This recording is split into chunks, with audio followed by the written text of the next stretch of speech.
بسم الله الرحمن الرحيم. يا أيها الذين آمنوا أوفوا بالعقود. أحلت لكم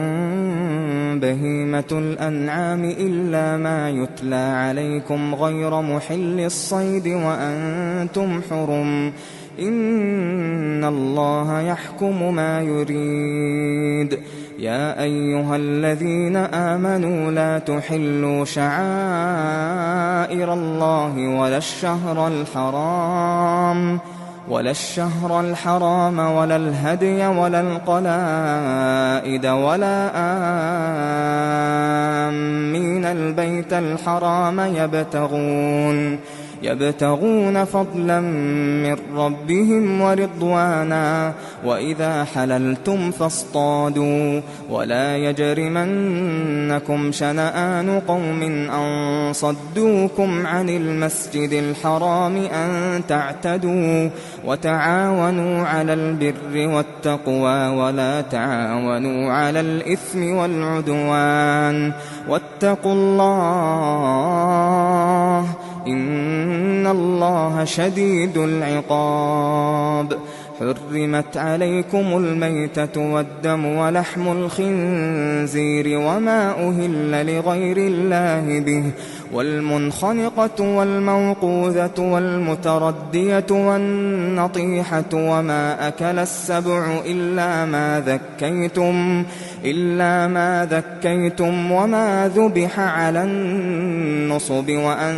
تستقسموا بالأزلام ذلكم فسق. اليوم يئس الذين كفروا من دينكم فلا تخشوهم واخشون. اليوم أكملت لكم دينكم وأتممت عليكم نعمتي ورضيت لكم الإسلام دينا. فمن اضطر في مخمصة غير متجانف لإثم فإن الله غفور رحيم. يسألونك ماذا أحل لهم قل أحل لكم الطيبات وما علمتم من الجوارح مكلبين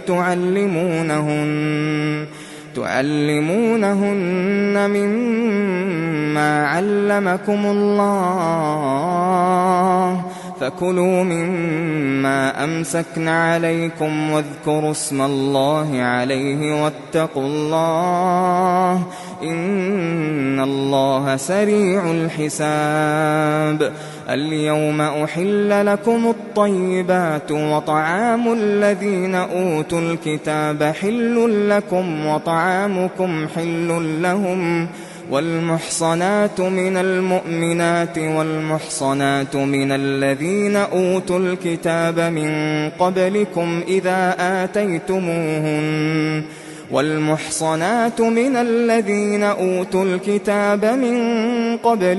إذا آتيتموهن أجورهن محصنين غير مسافحين ولا متخذي أخدان. ومن يكفر بالإيمان فقد حبط عمله وهو في الآخرة من الخاسرين. يا أيها الذين آمنوا إذا قمتم إلى الصلاة فاغسلوا وجوهكم وأيديكم إلى المرافق وامسحوا برؤوسكم وأرجلكم إلى الكعبين. وإن كنتم جنبا فاطهروا. وإن كنتم مرضى أو على سفر أو جاء أحد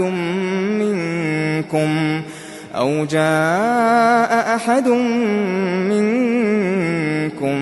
من الغائط أو لامستم النساء فلم تجدوا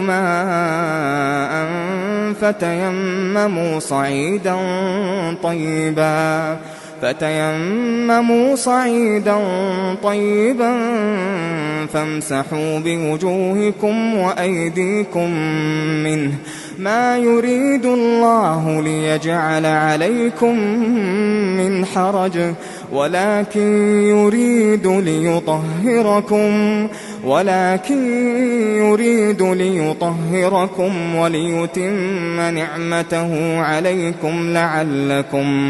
لعلكم تشكرون.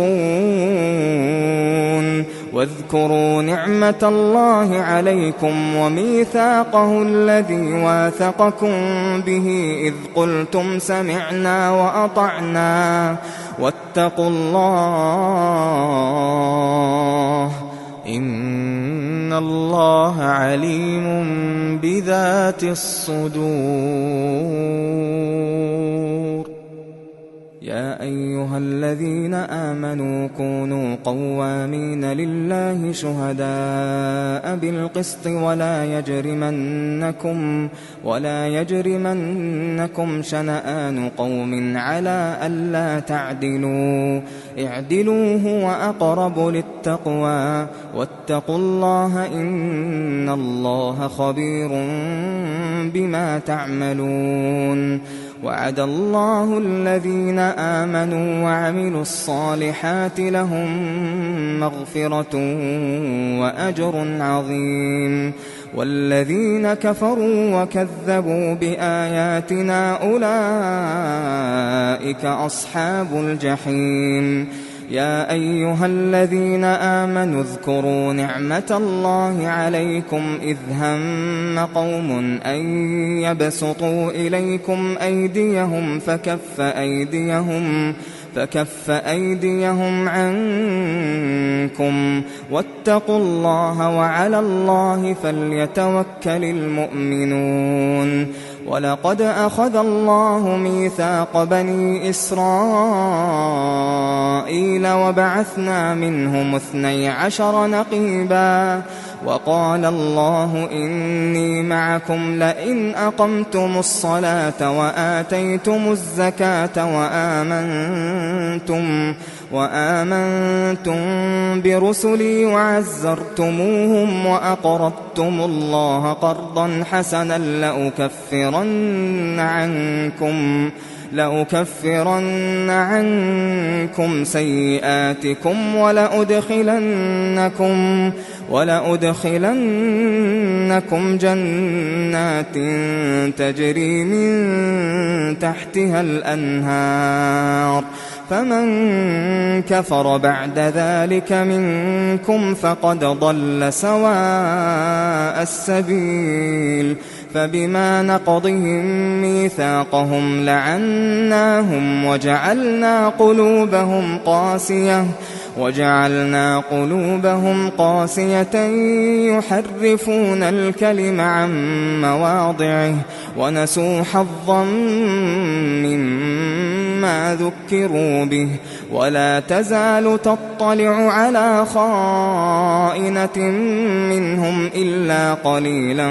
منهم فاعف عنهم واصفح إن الله يحب المحسنين. ومن الذين قالوا إنا نصارى أخذنا ميثاقهم فنسوا حظا مما ذكروا به فأغرينا بينهم العداوة والبغضاء إلى يوم القيامة وسوف ينبئهم الله بما كانوا يصنعون. يا أهل الكتاب قد جاءكم رسولنا يبين لكم كثيرا مما كنتم تخفون من الكتاب ويعفو عن كثير. قد جاءكم من الله نور وكتاب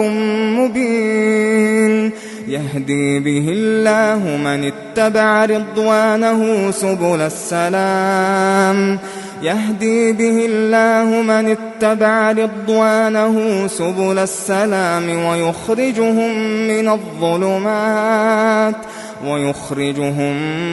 من الظلمات إلى النور بإذنه ويهديهم إلى صراط مستقيم.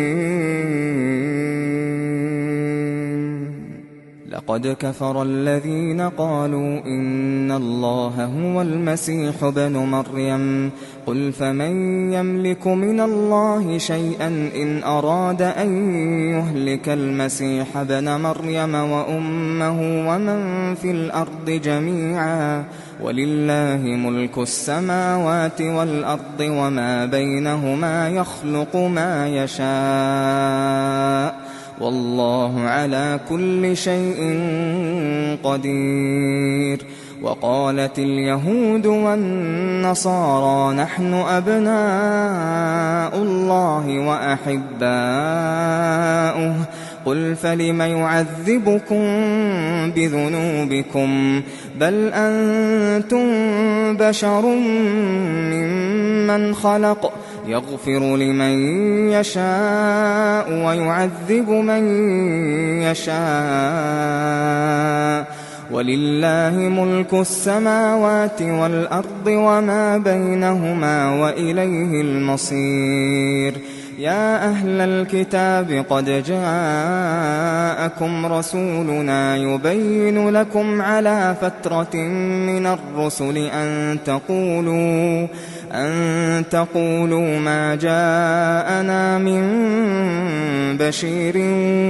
ولا نذير فقد جاءكم بشير ونذير والله على كل شيء قدير. وإذ قال موسى لقومه يا قوم اذكروا نعمة الله عليكم إذ جعل فيكم أنبياء وجعلكم ملوكا وآتاكم ما لم يؤت أحدا من العالمين. يا قوم ادخلوا الأرض المقدسة التي كتب الله لكم ولا ترتدوا على أدباركم فتنقلبوا خاسرين. قالوا يا موسى إن فيها قوما جبارين وإنا لن ندخلها حتى يخرجوا منها فإن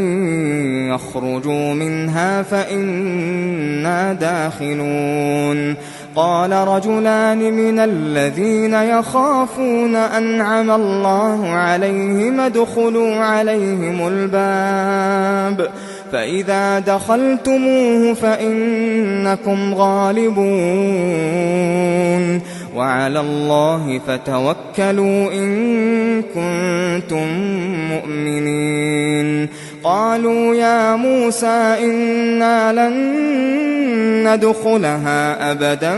ما داموا فيها فاذهب أنت وربك فقاتلا إنا هاهنا قاعدون. قال رب إني لا أملك إلا نفسي وأخي فافرق بيننا وبين القوم الفاسقين. قال فإنها محرمة عليهم 40 سنة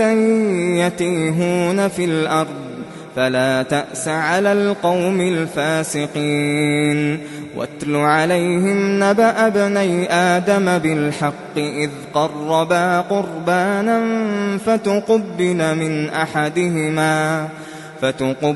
من أحدهما ولم يتقبل من الآخر قال لأقتلنك قال إنما يتقبل الله من المتقين. لئن بسطت إلي يدك لتقتلني ما أنا بباسط يدي إليك لأقتلك إني أخاف الله رب العالمين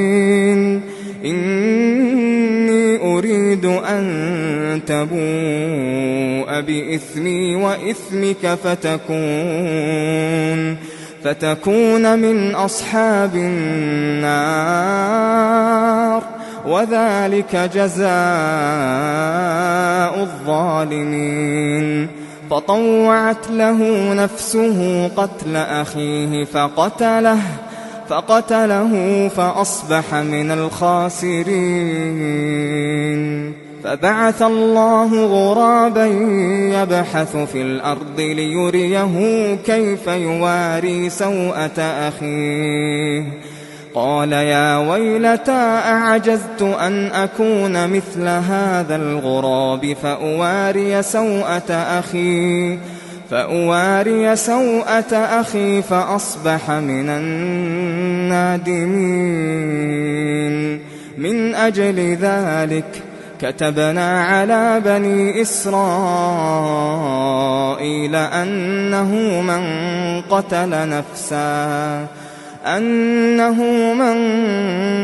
قتل نفسا بغير نفس أو فساد في الأرض فكأنما قتل الناس جميعا ومن أحياها فكأنما أحيا الناس جميعا ولقد جاءتهم رسلنا بالبينات ثم إن كثيرا منهم بعد ذلك في الأرض لمسرفون إنما جزاء الذين يحاربون الله ورسوله ويسعون في الأرض فسادا أن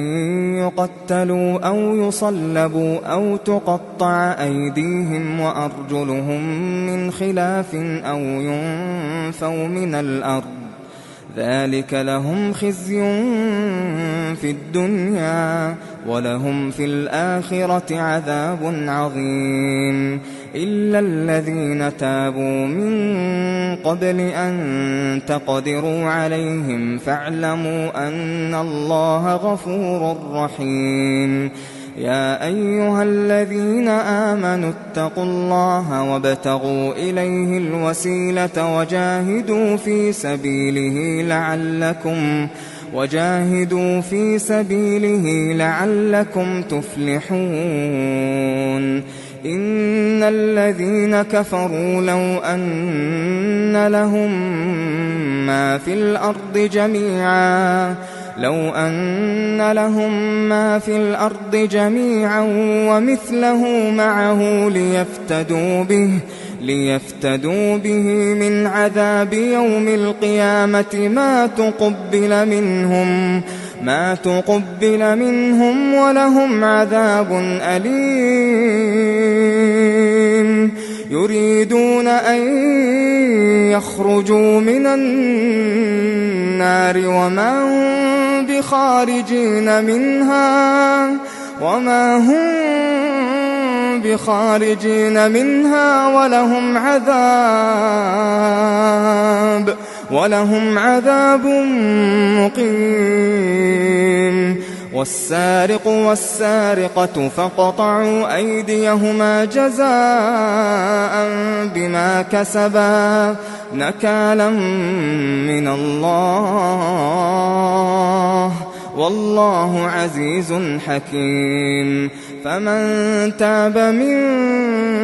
بعد ظلمه وأصلح فإن الله يتوب عليه إن الله غفور رحيم ألم تعلم أن الله له ملك السماوات والأرض يعذب من يشاء ويغفر لمن يشاء والله على كل شيء قدير يا أيها الرسول لا يحزنك الذين يسارعون في الكفر من الذين قالوا آمنا بأفواههم ولم تؤمن قلوبهم ومن الذين هادوا سماعون للكذب سماعون لقوم آخرين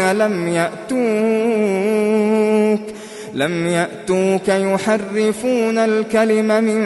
بعد مواضعه يقولون إن أوتيتم هذا فخذوه وإن لم تؤتوه فاحذروا ومن يرد الله فتنته فلن تملك له من الله شيئا أولئك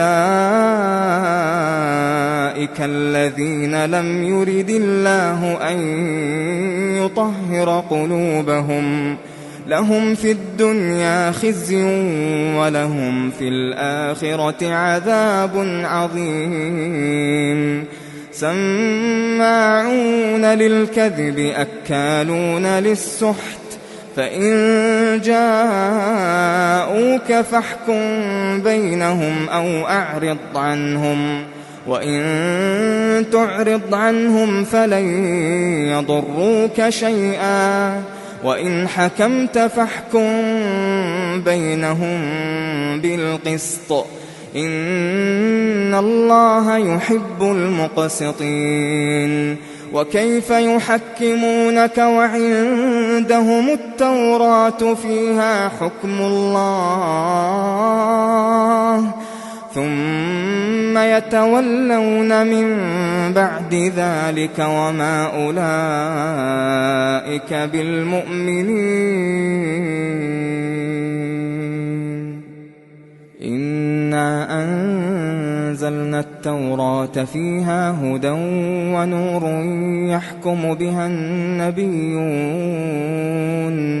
يحكم بها النبيون الذين أسلموا للذين هادوا والربانيون والأحبار بما استحفظوا من كتاب الله وكانوا عليه شهداء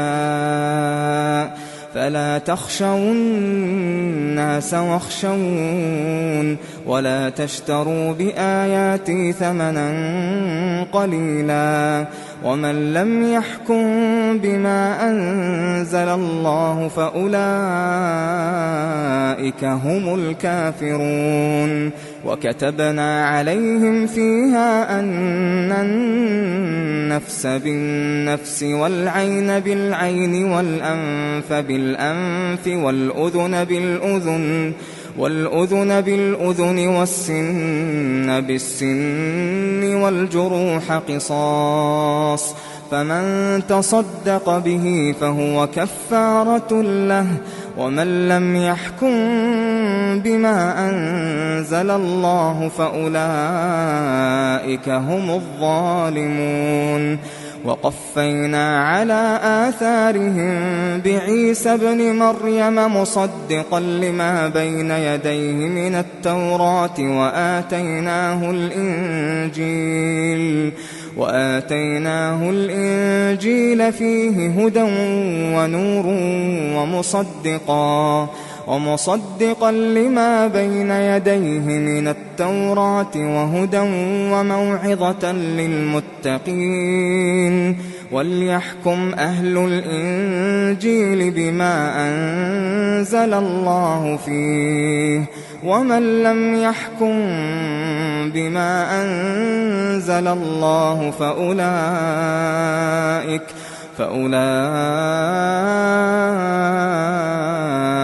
هم الفاسقون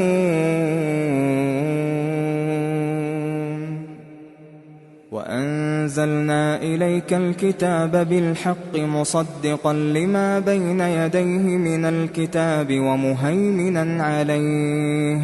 فاحكم بينهم بما أنزل الله ولا تتبع أهواءهم عما جاءك من الحق لكل جعلنا منكم شرعة ومنهاجا ولو شاء الله لجعلكم أمة واحدة ولكن ليبلوكم فيما آتاكم فاستبقوا الخيرات إلى الله مرجعكم جميعا فينبئكم بما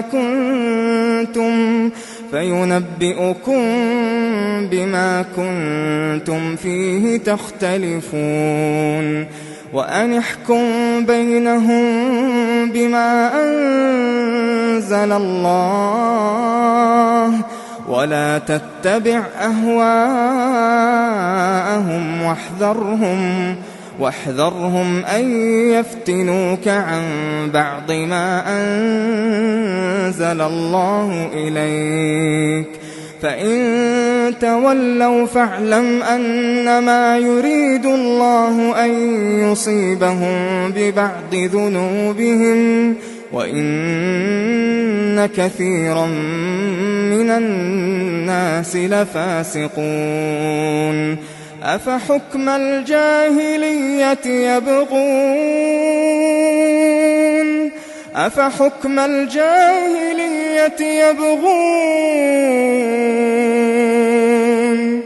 ومن أحسن من الله حكما لقوم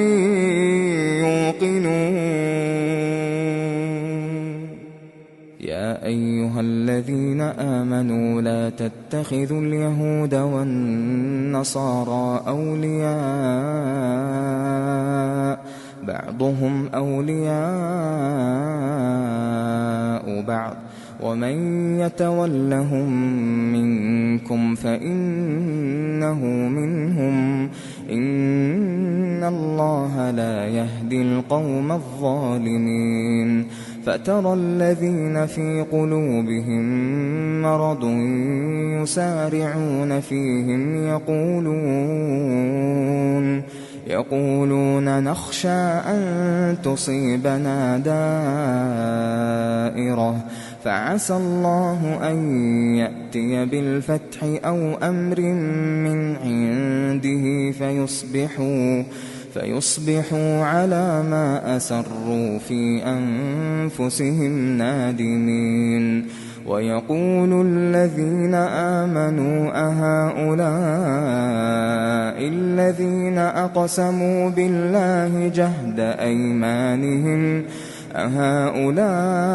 الذين أقسموا بالله جهد أيمانهم إنهم لمعكم حبطت أعمالهم فأصبحوا خاسرين يا أيها الذين آمنوا من يرتد منكم عن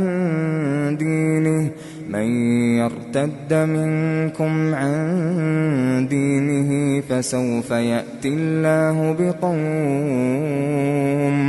فسوف يأتي الله بقوم يحبهم ويحبونه أذلة على المؤمنين أعزة على الكافرين يجاهدون في سبيل الله ولا يخافون لومة لائم ذلك فضل الله يؤتيه من يشاء والله واسع عليم إنما وليكم الله ورسوله والذين آمنوا الذين يقيمون الصلاة ويؤتون الزكاة وهم راكعون ومن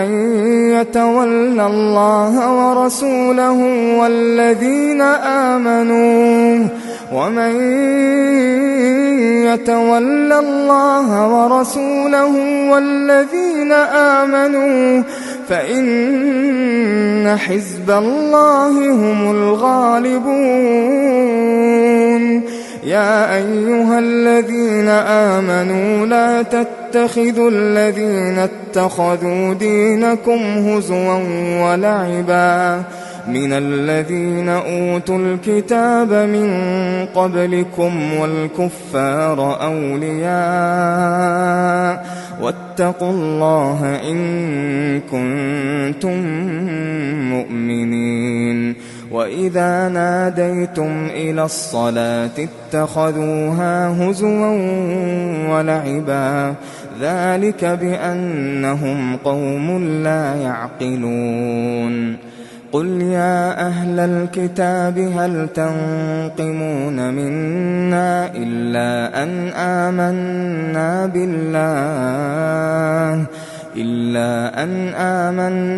بالله وما أنزل إلينا وما أنزل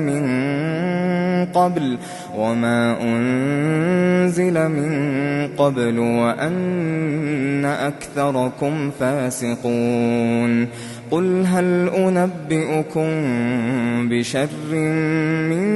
ذلك مثوبة عند الله من لعنه الله وغضب عليه وجعل منهم القردة والخنازير وعبد الطاغوت أولئك شر مكانا وأضل عن سواء السبيل. وإذا جاءوكم قالوا آمنا وقد دخلوا بالكفر وهم قد خرجوا به والله أعلم بما كانوا يكتمون. وترى كثيرا منهم يسارعون في الإثم والعدوان وأكلهم السحت لبئس ما كانوا يعملون. لولا ينهاهم الربانيون والأحبار عن قولهم الإثم وأكلهم السحت لبئس ما كانوا يصنعون. وقالت اليهود يد الله مغلولة غلت أيديهم ولعنوا بما قالوا بل يداه مبسوطتان ينفق كيف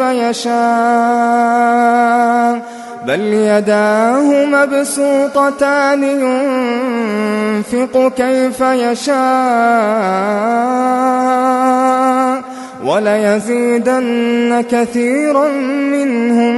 ما أنزل إليك من ربك طغيانا وكفرا وألقينا بينهم العداوة والبغضاء إلى يوم القيامة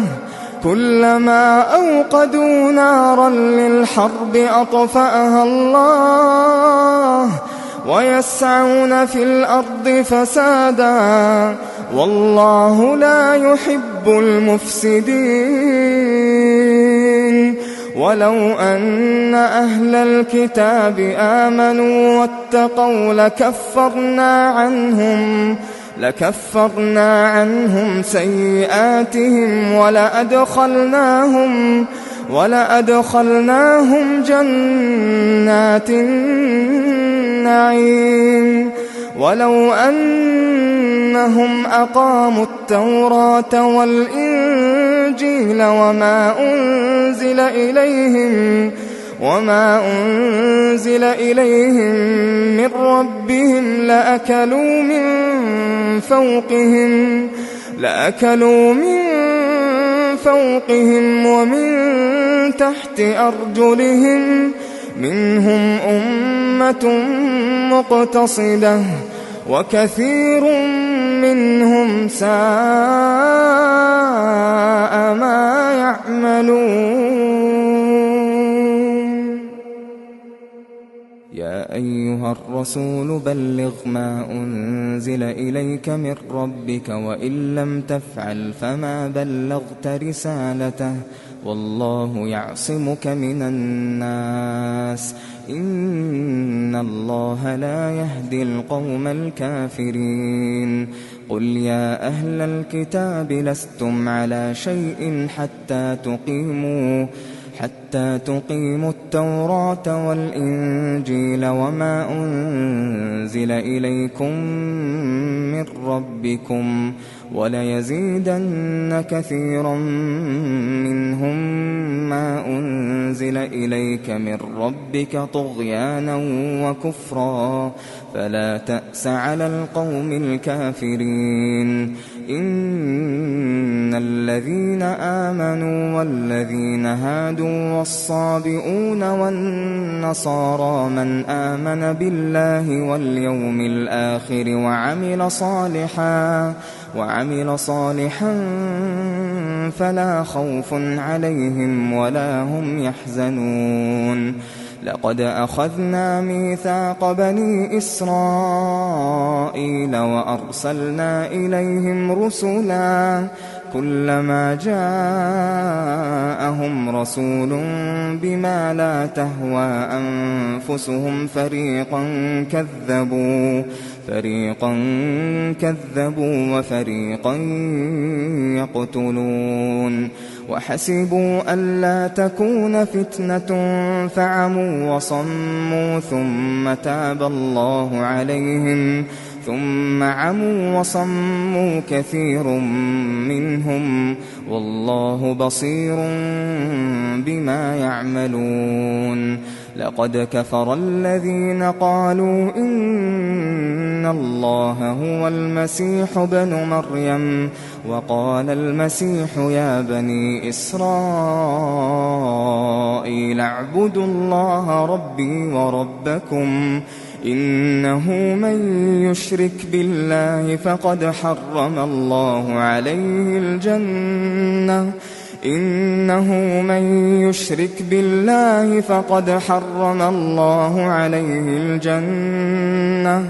فقد حرم الله عليه الجنة ومأواه النار وما للظالمين من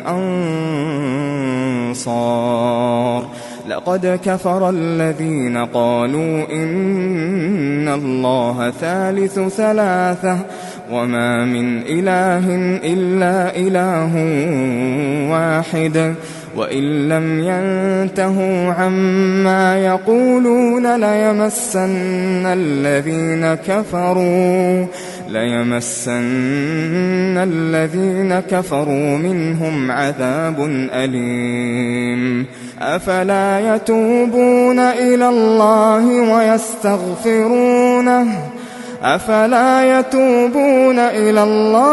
ويستغفرونه والله غفور رحيم ما المسيح ابن مريم إلا رسول قد خلت من قبله الرسل وأمه صديقة كانا يأكلان الطعام انظر كيف نبين لهم الآيات ثم انظر أنى يؤفكون قل أتعبدون من دون الله ما لا يملك لكم ضرا ولا نفعا والله هو السميع العليم قل يا أهل الكتاب لا تغلوا في دينكم غير الحق ولا تتبعوا أهواء قوم قد ضلوا من قبل وأضلوا كثيرا وضلوا عن سواء السبيل لعن الذين كفروا من بني إسرائيل على لسان داود وعيسى بن مريم ذلك بما عصوا وكانوا يعتدون كانوا لا يتناهون عن منكر فعلوه لبئس ما كانوا يفعلون ترى كثيرا منهم يتولون الذين كفروا لبئس ما قدمت لهم أنفسهم أن سخط الله عليهم وفي العذاب هم خالدون ولو كانوا يؤمنون بالله والنبي وما أنزل إليه ما اتخذوهم أولياء ولكن كثيرا منهم فاسقون لتجدن أشد الناس عداوة للذين آمنوا اليهود والذين أشركوا ولتجدن أقربهم مودة للذين آمنوا الذين قالوا إنا نصارى ذلك بأن منهم قسيسين ورهبانا وأنهم لا يستكبرون وإذا سمعوا ما أنزل إلى الرسول ترى أعينهم تفيض من الدمع مما عرفوا من الحق يقولون ربنا آمنا فاكتبنا مع الشاهدين وما لنا لا نؤمن بالله وما جاءنا من الحق ونطمع أن يدخلنا ربنا مع القوم الصالحين فأثابهم الله بما قالوا جنات تجري من تحتها الأنهار خالدين فيها وذلك جزاء المحسنين والذين كفروا وكذبوا بآياتنا أولئك أصحاب الجحيم يا أيها الذين آمنوا لا تحرموا طيبات ما أحل الله لكم ولا تعتدوا إن الله لا يحب المعتدين وكلوا مما رزقكم الله حلالا طيبا واتقوا الله الذي أنتم به مؤمنون لا يؤاخذكم الله باللغو في أيمانكم ولكن يؤاخذكم بما عقدتم الأيمان فكفارته إطعام 10 مساكين من أوسط ما تطعمون أهليكم أو كسوتهم أو تحرير رقبة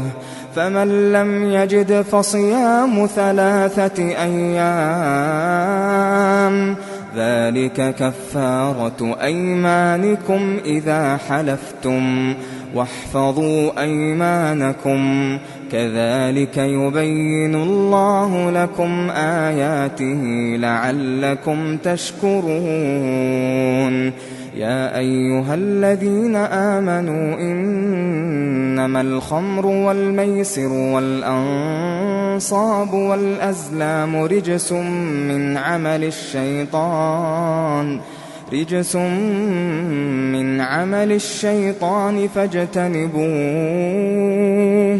فاجتنبوه لعلكم تفلحون إنما يريد الشيطان أن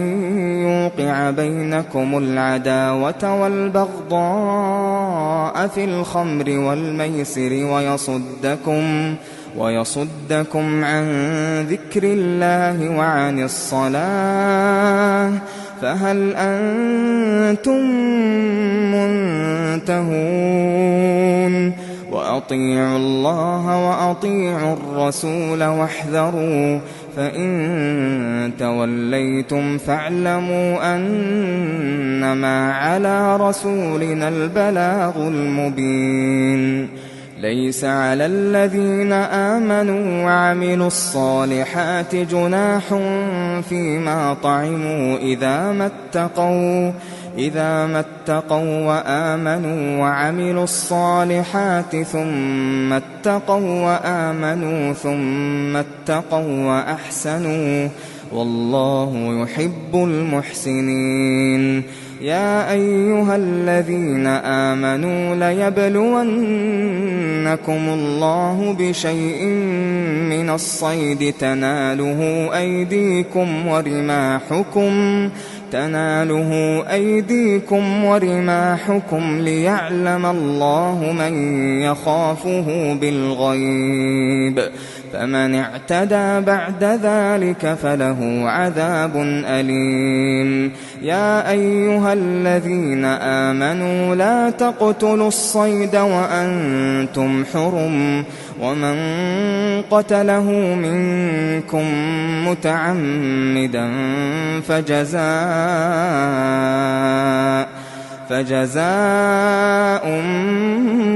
مثل ما قتل من النعم يحكم به ذوى عدل منكم هديا بالغ الكعبة أو كفارة طعام مساكين أو عدل ذلك صياما ليذوق وبال أمره عفى الله عما سلف ومن عاد فينتقم الله منه والله عزيز ذو انتقام أحل لكم صيد البحر وطعامه متاعا لكم وللسيارة وحرم عليكم صيد البر ما دمتم حرما واتقوا الله الذي إليه تحشرون جعل الله الكعبة البيت الحرام قياما للناس والشهر الحرام والهدي والقلائد ذلك لتعلموا أن الله يعلم ما في السماوات وما في الأرض وأن الله بكل شيء عليم اعلموا أن الله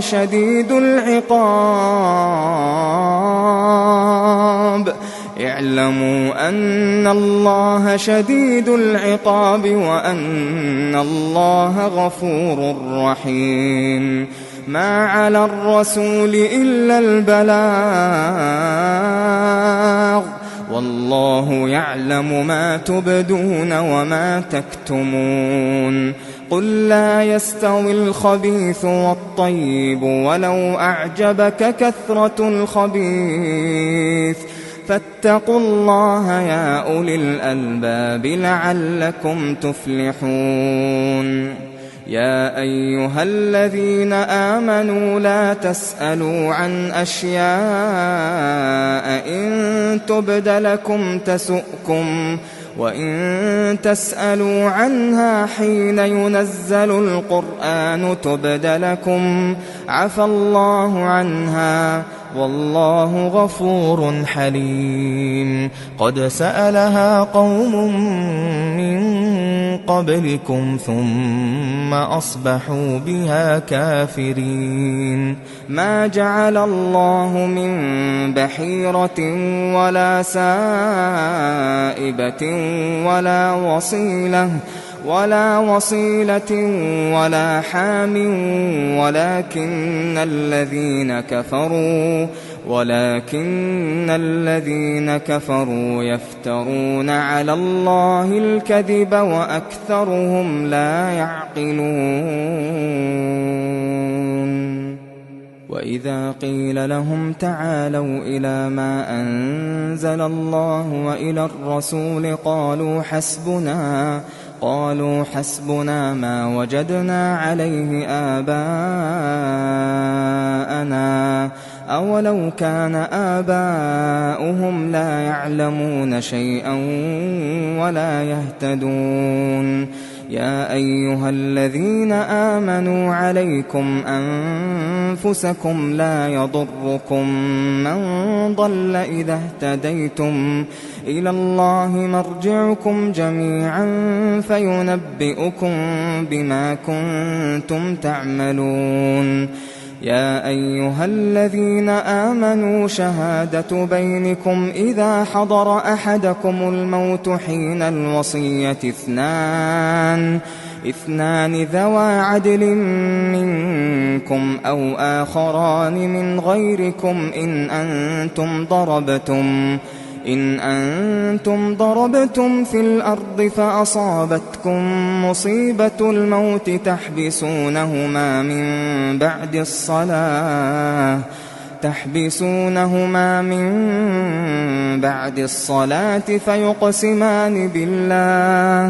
فيقسمان بالله إن ارتبتم لا نشتري به ثمنا ولو كان ذا قربى ولا نكتم شهادة الله إنا إذا لمن الآثمين فإن عثر على أنهما استحقا إثما فآخران يقومان مقامهما من الذين استحق عليهم الأوليان فيقسمان بالله لشهادتنا أحق من شهادتهما وما اعتدينا إنا إذا لمن الظالمين ذلك أدنى أن يأتوا بالشهادة على وجهها أو يخافوا أن ترد أيمان بعد أيمانهم واتقوا الله واسمعوا والله لا يهدي القوم الفاسقين يوم يجمع الله الرسل فيقول ماذا أجبتم قالوا لا علم لنا إنك أنت علام الغيوب إذ قال الله يا عيسى ابن مريم اذكر نعمتي عليك وعلى والدتك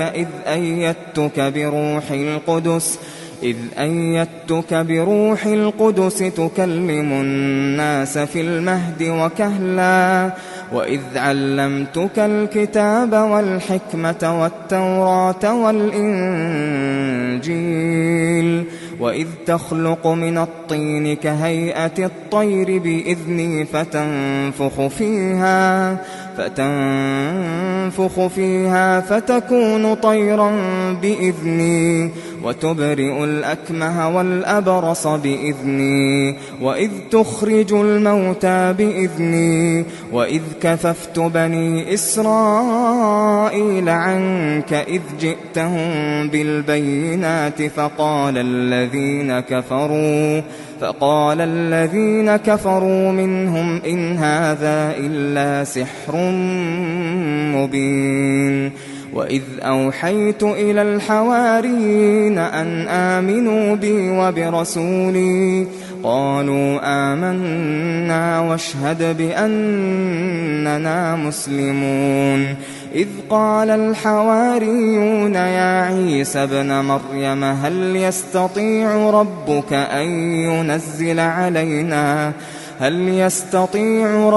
أن ينزل علينا مائدة من السماء قال اتقوا الله إن كنتم مؤمنين قالوا نريد أن نأكل منها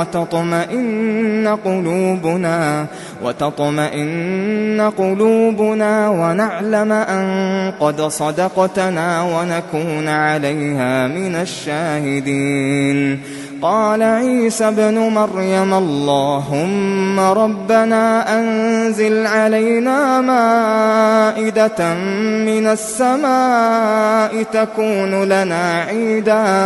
تكون لنا عيدا لأولنا وآخرنا وآية منك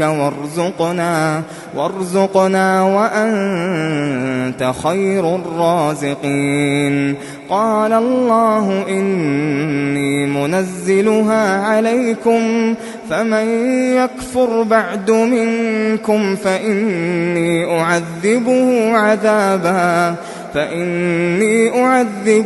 عذابا لا أعذبه أحدا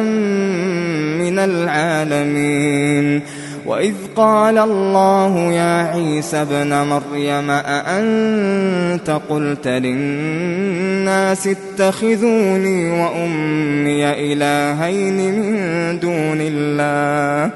قال سبحانك ما يكون لي أن أقول ما ليس لي بحق إن كنت قلته فقد علمته تعلم ما في نفسي ولا أعلم ما في نفسك إنك أنت علام الغيوب. ما قلت لهم إلا ما أمرتني به أن اعبدوا الله ربي وربكم وكنت عليهم شهيدا ما دمت فيهم فلما توفيتني كنت أنت الرقيب عليهم وأنت على كل شيء شهيد. إن تعذبهم فإنهم عبادك وإن تغفر لهم فإنك أنت العزيز الحكيم. قال الله هذا يوم ينفع الصادقين صدقهم لهم جنات تجري من تحتها الأنهار خالدين فيها أبدا رضي الله عنهم ورضوا عنه ذلك الفوز العظيم.